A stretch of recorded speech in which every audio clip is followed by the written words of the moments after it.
Welcome back, everybody. It's 8:30, and for all those that are interested, we spent the night and didn't have any issues. And Ryan is still awake too, which is another good sign. And now that the square is hopping again, there's people all around, and it's exciting things. So hopefully, we'll have people that want to sit down and talk, but. We have a lot of donations that were given to us, so we've met a lot of our matching donations and everything like that. So we're excited about everything, and I'm trying to read here who's signing on, which I'm having a hard time because I can't read with the light so bright on my face. But we're glad you're joining us. For those that didn't know, we actually stayed overnight, didn't have any issues. Ryan stayed awake, I stayed awake. But more importantly is our matching donations are being met, and we're excited about that. So I'm actually, do any of you guys want to talk or no? Dan, you like to talk. Yes, I do. Get over here. So I have Dan, or Pastor Shission, if you will say.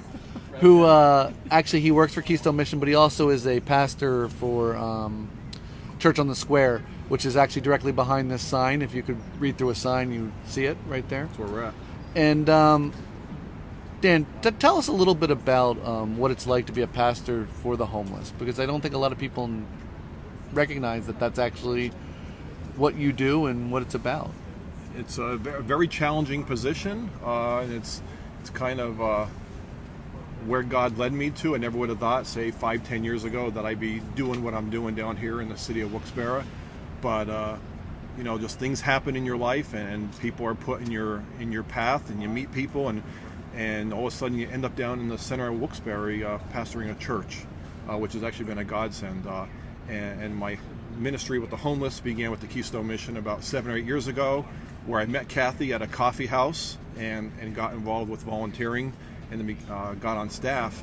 But it's a different kind of ministry. It's not for everybody.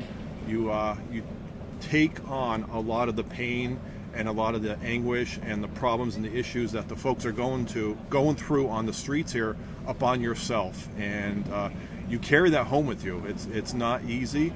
So what I do with the Keystone Mission and what I do with the church is predominantly the same stuff. I'm sharing the gospel message, building relationships, building trust, getting to know the folks out here, figure out their stories, figure out their situations, what they need, what they're looking for, and then get them connected with the proper agencies to move them on to the next level. We were just talking this morning off camera about we always have a plan of where we'd like to see a person go, what we'd like to see them do, where we think they're going to end up at. And a lot of times that just isn't the case. We think we have it set up, what's going to happen, and it doesn't work out that way. But we've done what we can with the resources that we have, and to the best of our ability. And then what happens after that is really out of our hands. We put it in the hands of God to lead them on to the next person, the next agency, and maybe they're just not ready for the help that they're looking for at that point. What I find is very interesting is that, like, so when I think of my pastor, right? So he's the pastor of a congregation. You have everything from doctors, lawyers, dentists, teachers, individuals that are there. They're sitting in there. Tell me about the homeless that come to listen to your sermons, to listen to your preaching. Is it different? Is it same? So our church is a very laid-back church. We're not glitzy or glamoury. I tell people that when you come in, it's not the glitz and glamour and the diamonds and the shiny stuff. So I can wear my flip-flops. You could wear your flip-flops. Don't even have to wear shoes if you don't want to. We do recommend it though. But we lovingly accept everyone into our church, into our congregation. A lot of people that come in say the first thing is, well, I'm not dressed properly. That doesn't matter to us. It doesn't matter to God how you're dressed. Some folks say, well, I haven't taken a shower in 2 weeks. That's okay. If you haven't taken a shower in 2 weeks, we'd love to have you in our church. If you are drunk, if you are high, come on into our church. We'd love to meet you. And even if it's only for a couple minutes, we get to share the gospel message with these folks. We get to love them. We get to encourage them. We get to invite them into our church family, sit with them. If they need supplies, if they need something, they need a lunch, we're able to help them out. We're able to pray with them and just build that relationship. So here's a good question. Would you allow a Buccaneers fan in there? I'm not. Is that football? Yes. So I'm not a football fan. So I believe we do allow all fans of all sports teams. I believe. But I would have to check with our lead pastor just to make sure. So I've got a chance. Probably, yes. I think so. I think we do accept everybody into our church, yeah. Awesome. And Dan, what I think is really important is that, I've seen you out here on the square, and, you know everyone's name. You know them, who they are, but more importantly than you know their name, you know their story. And I think that, that says a lot for you as a pastor, but it also says a lot that they're open to come to your church, and they're open to, look for help and look for guidance, and they're looking for you as that mentor. So I commend you on that, and we look forward to moving forward with you and being partners and seeing what we can do with Church on the Square and also with Keystone Mission. I don't know if there's anything else you wanted to share or anything that you wanted to add on. So the folks that we deal with out here are the ones that are predominantly ignored by society. They're the ones that people walk by, pass by, drive by. They turn their head away from them. But these are folks just like me and you. They're no different. They have a story, they have a background, they have a situation that led them to be out here. And they are children of God. They are loved by us. They are loved by the Keystone Mission, by Church on the Square. And we are just trying to encourage them, bring them some hope, bring them some help in any way we can. They are just people, and I've heard story after story after story. They've had predominant careers. They've had families and houses and boats and cars and friends and families and churches. And now they are out here living in a tent, living under the bridge, living on the riverbank, living in a doorway because of a certain set of circumstances that or situations that occurred, and they were not able to get through. So they are people just like me and you. They're no different. Yes, there's a drug problem. There's an alcohol problem. But there's also a drug problem and alcohol problem in folks that aren't homeless. So it's no different. There is mental health issues, but there's also mental health issues with folks who aren't on the streets. I've gone through that. I've gone through the alcoholism. I'm in recovery. I've been through depression. I was on medication. I was in counseling. I was in the crisis unit. I was suicidal. So I understand that. I feel for them. I understand their pain and what they're going through.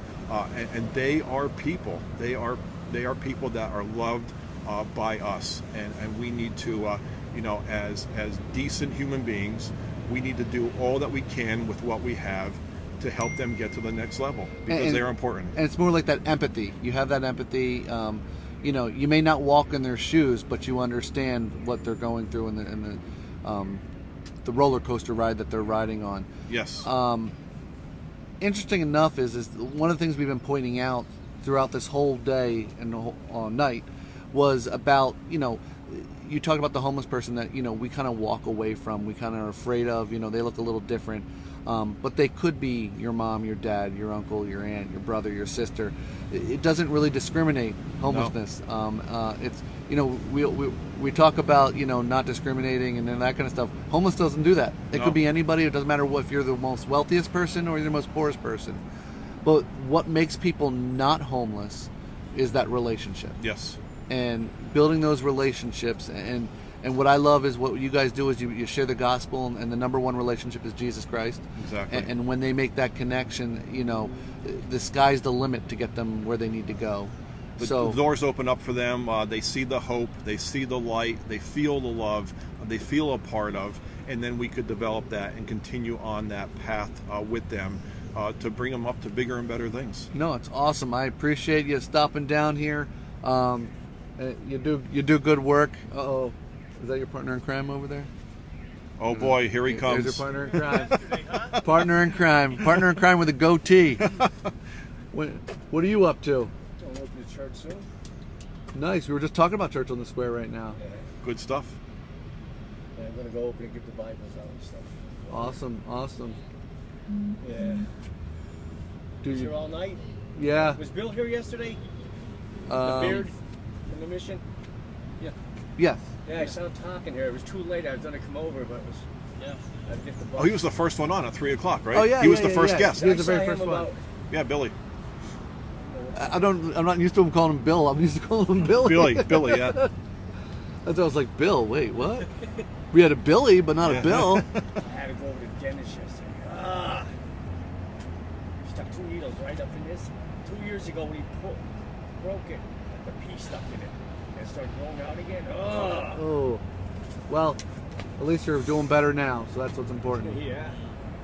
So, to kind of wrap up for right now, we got donations coming in that are going to help us out. We have that matching donations.